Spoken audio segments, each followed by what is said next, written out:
వామ్మో కవితక్క అస్సలు తగ్గుతలేదు కదా. మొదట్ల వాళ్ళ అన్నను బావను తిడుతుంటే ఏమో కోపం మీద 4 మాటలు అంటది అనుకున్నాం గాని అబ్బో తోకదొక్కిన తాసుపాము పగబట్టినట్టే పట్టినట్టుంది కదా అక్క. మెసిల్తో సాపిస్తుంది. మీటింగ్లు పెట్టినా విలేకరులతోని మాట్లాడినా వాళ్ళ మనుషుల నడుమ కూర్చొని మాట్లాడినా కారు పార్టీ వాళ్ళను సాపిచ్చుడు మాత్రం ఆగుతలేదు. మళ్ళా మైకుల ముంగట కార్ పార్టీ వాళ్ళ ముచ్చట్లే, మందులు ఉన్నప్పుడు కార్ పార్టీ వాళ్ళ ముచ్చట్లే. ఏడికి పోయినా ఏడున్నా సీదా కార్ పార్టీ వాళ్ళకే సూటి పెడుతుంది కవితక్క.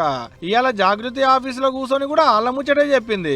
తొందరలోనే కొత్త పార్టీ పెట్టబోతుందట అక్క. కాకుంటే అక్కకు సెంటిమెంట్లు ఎక్కువ ఉన్నాయట. నువ్వు పార్టీ పెట్టేందుకు ముహూర్తం కలిసి రావట్లేదు, మంచి గడియ చూసుకొని ఇంకో 3-4 నెలల్లో పక్కా పార్టీ పేరు చెప్తుందట అక్క. అంతేకాదు అక్కను లీడర్లు చేసింది కార్ పార్టీ వాళ్ళు కాదట, పబ్లిక్ అనుకొచ్చింది. పార్టీలు అందరు పెడతారు కనుక ఆ పార్టీలు ఏమైతుందో పెద్ద లీడర్లే చూసుకోవాలి. కార్ పార్టీ పాలన అయితే తెలంగాణ భవనం వరకే నడుస్తుంది అనుకొచ్చింది.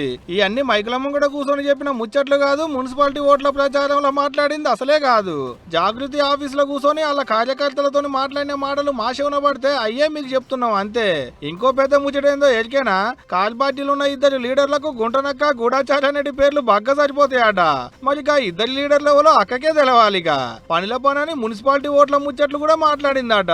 రాష్ట్రంలో పెద్ద నాయకులు పార్టీల ముఖ్యమైన లీడర్లను చెప్పుకునేది కేటీఆర్, హరీష్ రావులు మున్సిపాలిటీ ఓట్ల కొరకు రాష్ట్రం అంతా ఎందుకు తిరగట్లేదని బరాబర్ ఎత్తిపొడిచింది.